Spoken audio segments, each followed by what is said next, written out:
Welcome to my podcast, What's Your History Textbook Left Out? Today we'll be featuring Tina Henson, the director of the Native American Tri-Valley Center in Livermore.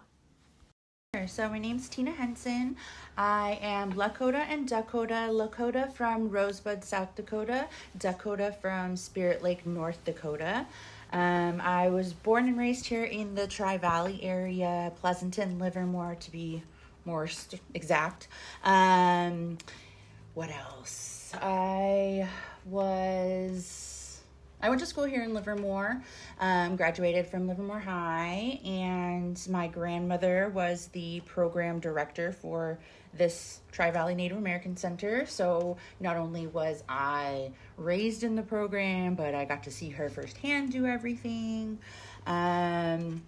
I just really feel shaped from this program just because I was able to receive resources and it really just helped me be a better person. I don't know how to explain it. We'll get more into it, but I can't say I would be who I am without this program. So to be the program director now is just like mind-blowing.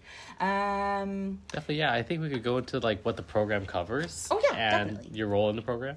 So this program itself got started back in the 1970s. Back in 1972, there was the American Indian Education Act, which just kind of focused on getting Native American students the resources and cultural education resources that they needed both in school and after school. And then my grandmother took over or started in this program in 1974. And then a year after she was in the program, another act came to be. It was I wrote it down. The Indian Self-Determination and Education Act.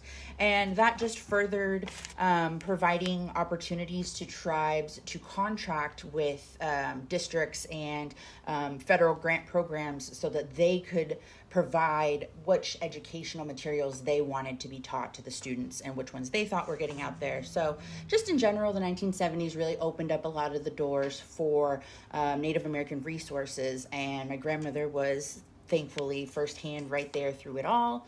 And so from that and from those acts, this program provides tutoring, any kind of academic help really, whether it be kindergarten, high school, middle school, or applying for UCs, applying for junior colleges, just being that educational push that some of our students need. And then also teaching the cultural side of it all. We provide after school workshops, teaching languages, dance, all that fun stuff that also comes with our culture. Definitely, yeah. And kind of describing your role as more of a teacher, or do you think program director? That's a hard one to pick. I feel like I never know exactly what to say. It feels really cool to say that I'm a program director, but then I also feel like I'm a teacher because I'm out here teaching the culture, teaching the history. So when it comes down to it, I am a program director, and I need to be a little savvy, but at my heart, I'm a teacher. The cold emails start with the program director? Yes, yeah, exactly. My email tag will say program director, but when you meet me, I'm definitely more teacher and yeah. Definitely, yeah. And I guess we can go into, you said you took over from your grandmother. So what kind of inspired you to, advocate to take up this role? And you mentioned how it shaped you a lot when your upbringing. What do you think was the part that, guided you onto this path to becoming the program director or teacher? Sure. So preschool, actually, my grandmother coordinated coming to bring some of the artifacts and have me do a little dance presentation for my preschool classmates. And from there, it just continued. In kindergarten, we were also doing the same thing. I'd say kindergarten through 5th grade. We were really big on going to different schools in the Tri-Valley area with assemblies, showcasing powwow dancing. But in those early 2000s, there was a little less funding for schools, so assemblies became a little less predominant. But then that's where my grandma kind of really upstepped and really honed in on going to the classrooms herself. And so again, I grew up seeing her go to the classrooms. If I was ever sick, or not really sick, but if I was had to stay home for some reason, she would take me along with her to her presentations. As I grew up, she would slowly give me little responsibilities of, you could help me hold this story story, or if you feel like you know the history of this artifact well enough, then you can tell the kids, or you can tell this one. And so that really just, opened my eyes, not only on teaching about our own heritage, but, the locals, because that's mainly what we have here as far as artifact wise. We have a lot of California Native American artifacts. So just seeing her and her passion for her career really, really guided me. I honestly never thought she was going to retire, though. She still, to this day, wouldn't have retired unless my grandpa needed the assistance that he needs.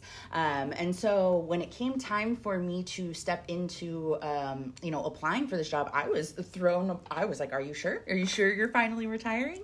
And so when she did, of course, we had to go through the fair hiring process, but it was inevitable that I was the best choice, because not only being raised in it, but just knowing the outside Native communities, Oakland, San Jose, Sacramento, even down in Southern California, having those connections. There was nobody else that really could step into the position like I could. I mean, not to brag, but I just keeping it real. Yeah, exactly. And how do you think in the years you've taken over, how has the role kind of shaped you, like beyond that kind of like learning curve? Yeah, so I've been here for about 2.5, almost 3 years, I think now. December will be an anniversary. I think 2.5, maybe 3, somewhere in there. But in that time, I felt like I've grown a lot, because when I stepped into this position, it was very surreal. I couldn't believe that I had my grandma's job. I kind of sat here for the first couple days wondering when she was going to show up and, just tell me what to do. But then I just had to take that self-initiative and remember what she would do. The best part about my job, though, if I am confused on something, I get to call my grandma and ask her about her past experiences, or who she used to contact, so that I kind of know where to go for certain guidances on certain topics, or just certain teachers or anything like that. So it's really nice being able to continue that connection with my grandma, not just because she's my grandma, but she is an interesting person to learn from, definitely. She remembers a lot, and then she doesn't. So it's like you got to catch her when she's got it fresh on her brain. And so when she does have those topics and advice on her brain, I just take it all in. And then sometimes she can't remember how to advise me on something, but in then 2 days she will. So it's a fun time. Professionally, though, it has also driven me to continue my education, just so that if for some reason this program, doesn't last as long as my grandma was able to run it for, then I have a backup plan on still helping the community, still being able to service Native American families, and, put a focus into that. So, yeah.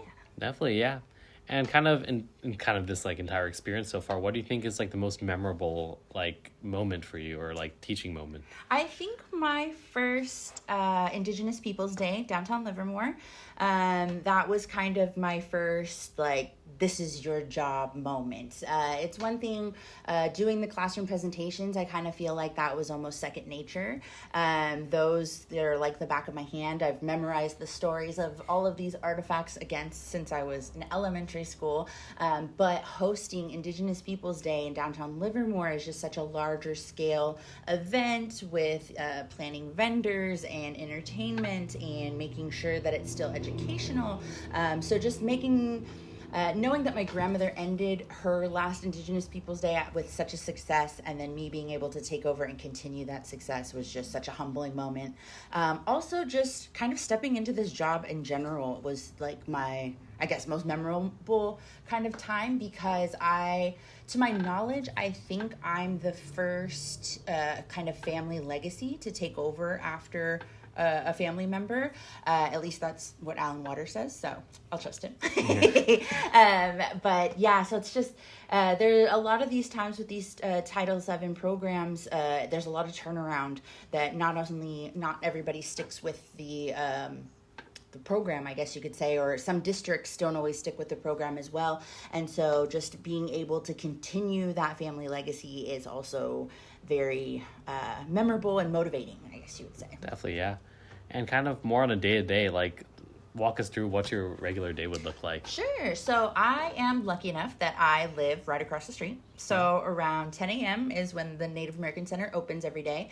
And so I walk on over, I get inside, check my emails, check my voicemails, and from there I reach out to the districts, seeing if any of the families need extra resources, just reminding them that our program is here and what we have to offer. A lot of my work is outreach, doing community resource fairs at the libraries, just having arts and crafts and history lessons with the libraries. So planning those after school events, that's a big chunk of my day. And then if I'm lucky enough, I'll have a class on my calendar. And so I'll spend majority of my day, if I have a classroom visit, I spend mostly the whole day there, teaching multiple classes at once. Most of the time when a school books me for a presentation, most of the teachers want to have the presentation done that day. So typically I'll start from around 8:30 and finish around 2, the typical school day, but we pack in almost every class that wants to go like that day at that school. So I think the most classroom presentations I've done in one day at one school was about 5. Wow. So that's fun. It's, the same presentation, but, it's always funny. Your first one is a little sleepy. You're not all the way there, woken up. And by the 5th one, you can't even remember how many times you've said the fun fact. So you think, did I say it already? Did I not? Yeah. The fact isn't that fun anymore. Exactly. Yeah. It's still historic, but at that point, I'm like, did I tell you all of everything? Like, did I catch everything? Here's a regular fact. Yeah, exactly. But yeah, that's typically my day-to-day. I'm either in the classroom or traveling throughout the Tri-Valley area, since we service Livermore, Pleasanton, Dublin, and Castro Valley. Yeah, definitely. And what would you say when you go home you're looking forward to the most after a day of work? At the end of my day, I love going home and seeing my dog. I have a Great Dane, and so just a love from him is just uncomparable. He's so happy to see me every day that I'm just like, you make it worth it. Definitely. All my money goes to his treats. All right. Thank you so much. I think that should just be about it. All right. Thank you. Awesome.